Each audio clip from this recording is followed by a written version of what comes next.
നമ്മളെ ഈ ഒരു സമയത്ത് ഏറ്റവും കൂടുതൽ കുട്ടികൾ ചോദിക്കുന്ന അല്ലെങ്കിൽ ചോദിക്കാൻ ആഗ്രഹിക്കുന്ന ഒരു സംശയമാണ്. ഞാൻ +2 പഠിച്ചുകൊണ്ടിരിക്കുകയാണ്, അല്ലെങ്കിൽ +2 കഴിഞ്ഞതാണ്, എനിക്ക് ഏതൊക്കെ എക്സാം എഴുതാൻ പറ്റും, അല്ലെങ്കിൽ ഏതൊക്കെ എക്സാമുകളാണ് ഉള്ളത്, അതൊക്കെ ഏതൊക്കെ കോഴ്സുകൾക്കാണ്, ഇങ്ങനെ കുറേ സംശയങ്ങളുണ്ടാവും.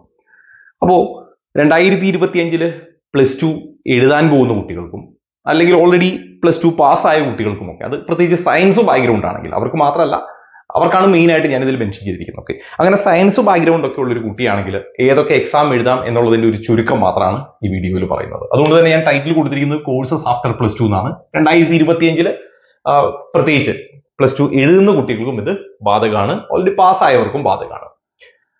ഇനി അത് ഏതൊക്കെയാണെന്ന് ചോദിക്കാം. മെയിൻ ആയിട്ട് 3 കാറ്റഗറി ആയിട്ട് തിരിക്കാം: medical allied course, engineering course, degree courses. പ്രധാനമായിട്ട് ഈ 3 കാറ്റഗറിയിൽ തിരിക്കാം. അതിൽ മെഡിക്കൽ അലൈഡ് കോഴ്സ് ആണെങ്കിൽ നീറ്റ് ഒരു മേജർ എക്സാം ആണ്. ഈ നീറ്റിന്റെ രജിസ്ട്രേഷൻ ഇപ്പൊ ഇന്ന് ഞാൻ 6-ാം തീയതി വീഡിയോ ചെയ്യുന്നു, നാളെ കൊണ്ട് ഇതിന്റെ സമയം കഴിയുകയാണ്. ഓക്കെ, അപ്പൊ നീറ്റ്, അപ്പൊ അതറിയാം, ഇന്ത്യയിൽ എവിടെയെങ്കിലും അല്ലെങ്കിൽ ഇന്ത്യക്ക് പുറത്തും MBBS BDS പഠിക്കണമെങ്കിൽ അത് കേരളത്തിലെ ഗവൺമെന്റ് മെഡിക്കൽ കോളേജുകളായിക്കോട്ടെ, പ്രൈവറ്റ് ആയിക്കോട്ടെ, അല്ലെങ്കിൽ ഡീംഡ് ആയിക്കോട്ടെ, കേരളത്തിന് പുറത്തുള്ള ഗവൺമെന്റ് കോളേജുകളായിക്കോട്ടെ, ഡീംഡ് ആയിക്കോട്ടെ, AFMC അല്ലെങ്കിൽ എയിംസ്, ജിപ്മർ പോലുള്ള, അങ്ങനെ എവിടെയും നിങ്ങൾക്ക് MBBS, അതുപോലെ തന്നെ MNS മിലിറ്ററി നഴ്സിംഗ് സർവീസ്, ഇതൊക്കെ നീറ്റിന് കീഴിലാണ് വരിക. അപ്പൊ അതുകൊണ്ട് നീറ്റ് നിങ്ങൾ ക്വാളിഫൈ ആവണം. ഇനി ചില കുട്ടികൾക്ക് BSc നഴ്സിംഗ് സ്റ്റേറ്റിലാണെങ്കിൽ അത് LBS ആണ്. ഇതിന് എക്സാം ഇല്ല, +2 മാർക്കാണ് നിലവിൽ. അതിനൊരു അപ്ഡേറ്റ് പുതുതായിട്ട് വന്നിട്ടില്ല, നിലവിൽ അങ്ങനെ തന്നെ ആയിരിക്കും പ്രതീക്ഷിക്കുന്നു. അതേപോലെ Mysore all India speech and learning Asia എന്ന് പറയുന്ന institute, all India institute of speech and hearing, അപ്പൊ അതിൽ BSLP കോഴ്സ് എന്ന് പറയുന്നൊരു കോഴ്സ് ഉണ്ട്.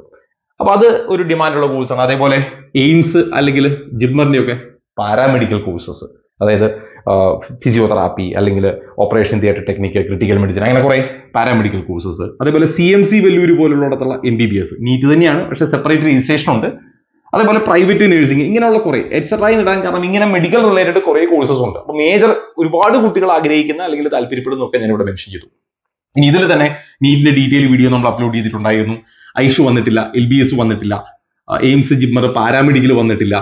അതുകൊണ്ട് ഇതൊന്നും ഇതുവരെ നമ്മൾ അല്ലെങ്കിൽ വീഡിയോ അപ്ലോഡ് ചെയ്തിട്ടില്ല. അതിന്റെ അപ്ഡേറ്റ് വരുന്ന മുറയ്ക്ക് നമ്മൾ അപ്ലോഡ് ചെയ്യും. CMCയുടെ നമ്മൾ ഓൾറെഡി പറഞ്ഞിരുന്നു. അതുപോലെ പ്രൈവറ്റ് നഴ്സിംഗ് ഇതുവരെ വന്നിട്ടില്ല, വരണം. അപ്പൊ ഇതൊക്കെ വരുന്ന മുറയ്ക്ക് നമ്മൾ അപ്ഡേറ്റ് ചെയ്യും. അപ്പൊ ഇതൊക്കെയാണ് എക്സാം. അപ്പൊ ഇതെങ്ങനെയാണ് അപ്ലൈ ചെയ്യുന്നത്, ഞാൻ എന്തുകൊണ്ടാണ് ഇത് ആദ്യം തന്നെ പറഞ്ഞതെന്ന് ചോദിച്ചാൽ, ഇത് ഏതൊക്കെയാണ് എക്സാമുകൾ അല്ലെങ്കിൽ ഏതൊക്കെയാണ് കോഴ്സസ് എന്നൊക്കെ പറഞ്ഞു.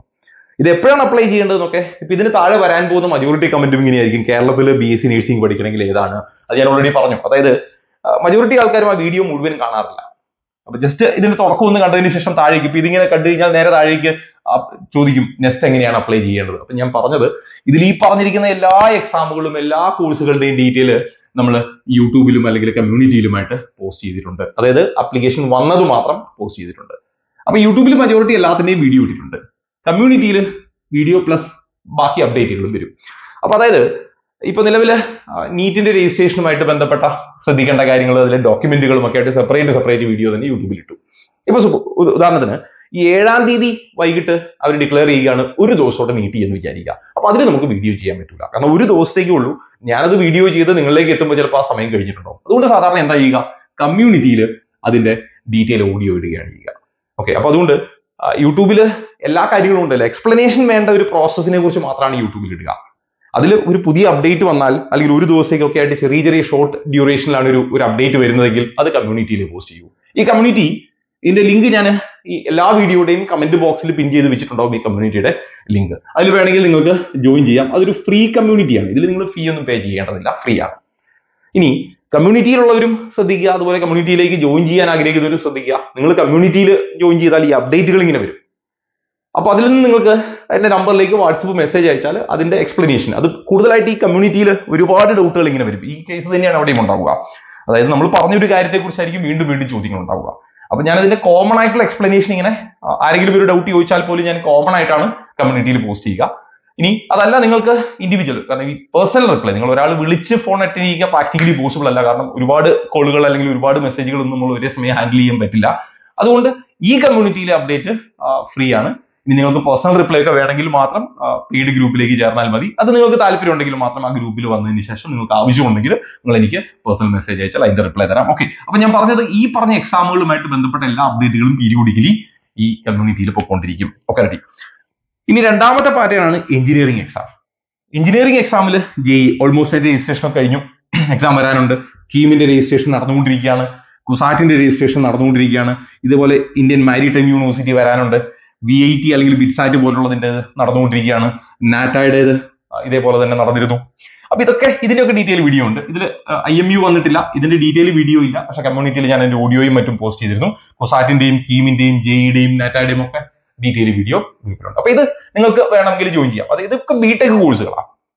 ഇനി അതേപോലെ മാരിടൈം യൂണിവേഴ്സിറ്റി, അതായത് മറൈൻ എഞ്ചിനീയറിംഗ് ഒക്കെ ആണെങ്കിൽ മാത്രമേ ഉള്ളൂ നിങ്ങൾ IMU എഴുതേണ്ടത്. അത് ഓരോന്നിലും ഇപ്പൊ എന്തുകൊണ്ടാണ് വൈഡായി പറയാത്തതെന്ന് ചോദിച്ചാൽ അത് ഞാനിപ്പോ സാധാരണ ഓഡിയോ അയക്കുന്നവരോടൊക്കെ പറയുന്ന ഒരു കാര്യമാണ്. ഇപ്പൊ നിങ്ങൾക്കൊരു പ്ലാൻ ഉണ്ടാവണം, ഏത് കോഴ്സാണ്. അപ്പൊ എനിക്ക് മെഡിക്കൽ അലൈഡ് മാത്രം മതി, അപ്പൊ നിങ്ങൾ നോക്കിയാൽ മതി.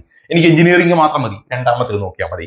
നിങ്ങൾക്ക് രണ്ടും വേണം, ഇത് രണ്ടും ശ്രദ്ധിക്കണം. അപ്പൊ ആദ്യം നിങ്ങൾക്ക് ഒരു പ്ലാൻ ഉണ്ടാവണം, ഏത് കോഴ്സിനാണ് പോകാൻ സാധ്യത അല്ലെങ്കിൽ താല്പര്യം, ഏതൊക്കെ കോഴ്സുകളാണ് നിങ്ങൾക്ക് വേണ്ടത്, അത് എവിടെ, ഏത് യൂണിവേഴ്സിറ്റിയിലാണ് അല്ലെങ്കിൽ ഏത് കോളേജിലാണ്, ഏത് സ്റ്റേറ്റിലാണ് എന്നൊക്കെ പ്ലാൻ ഉണ്ടാവണം. ഇനി മൂന്നാമത്തെ പാറ്റേൺ ആണ് ഡിഗ്രി കോഴ്സസ്. ഇനി അതിൽ നോക്കുക, അതിൽ മെയിൻ ആയിട്ട് CUET. എന്റെ ഡീറ്റെയിൽ വീഡിയോ ഞാൻ ഗ്രൂപ്പിൽ ഇട്ടിരുന്നു. ഇനി ഈ CUETയുടെ ഒരു പ്രശ്നം എന്താ വെച്ചാൽ, CUETയെ കുറിച്ച് ചിലർക്കൊരു തെറ്റിദ്ധാരണയുണ്ട്, എല്ലാ യൂണിവേഴ്സിറ്റികളും CUET ആണ്. അല്ല, കേരളത്തിലെ സെൻട്രൽ യൂണിവേഴ്സിറ്റി ഒഴികെ ബാക്കി MG യൂണിവേഴ്സിറ്റി ആയിക്കോട്ടെ, കാലിക്കറ്റ് യൂണിവേഴ്സിറ്റി ആയിക്കോട്ടെ, ഇവിടെയൊക്കെ നിങ്ങൾ സെപ്പറേറ്റ് യൂണിവേഴ്സിറ്റി വൈസ് അപ്ലൈ ചെയ്യേണ്ടതുണ്ട്. അതൊന്നും CUET മറ്റൊരു ബന്ധവുമില്ല. അല്ലാതെ CUET എഴുതിയാൽ മാത്രമാണ് നിങ്ങൾക്ക് എവിടെയെങ്കിലും ഡിഗ്രി പഠിക്കാവുന്നൊന്നും അർത്ഥമില്ല. നിങ്ങൾക്ക് CUET ഇല്ലാതെ ഡിഗ്രി പഠിക്കാവുന്ന സ്ഥലങ്ങളുമുണ്ട്. ഇനി അതേപോലെ ഇന്റഗ്രേറ്റഡ് കോഴ്സുകൾ കൊടുക്കുന്ന ഐസർ 10-ാം തീയതി എന്റെ നോട്ടിഫിക്കേഷൻ അല്ലെങ്കിൽ രജിസ്ട്രേഷൻ സ്റ്റാർട്ട് ചെയ്യുകയാണ്. ഡീറ്റെയിൽ ഇൻഫർമേഷൻ ബുള്ളറ്റിൻ വരാത്തത് കൊണ്ട് ഞാൻ അതിന്റെ ഡീറ്റെയിൽ ഇടാത്തതാണ്. അതേപോലെ Indian institute of science, nest, ഇത് വന്നിട്ടുണ്ട്, നടന്നുകൊണ്ടിരിക്കുകയാണ്. ഞാൻ ഡീറ്റെയിൽ വീഡിയോ ഇട്ടിട്ടുണ്ട്. അതുപോലെ NCET integrated course plus BEd, ഇതും ഞാൻ ഡീറ്റെയിൽ വീഡിയോ ഇട്ടിട്ടുണ്ട്.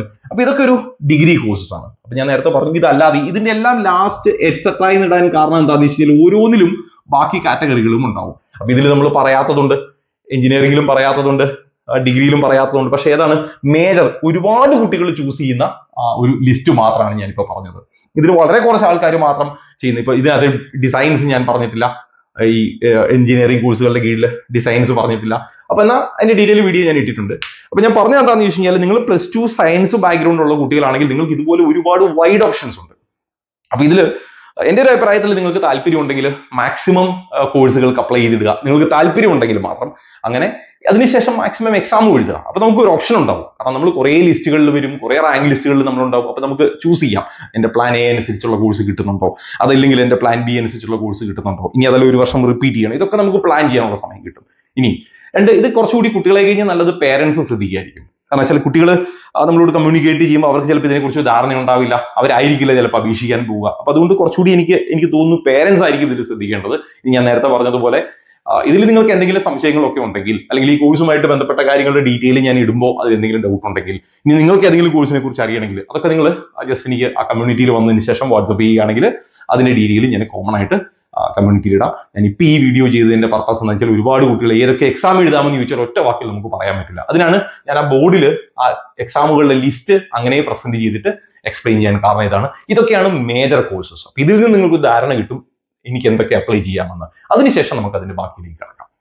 എൻട്രൻസ് സംബന്ധമായ വാർത്തകളും അപ്ഡേഷനുകളും ഏറ്റവും വേഗം ആധികാരികമായി അറിയാൻ സബ്സ്ക്രൈബ് ചെയ്യുക, ബെൽ ഐക്കൺ അമർത്തുക. ഈ വീഡിയോ മറ്റു സുഹൃത്തുക്കളിലേക്കും ഷെയർ ചെയ്ത് നൽകുക.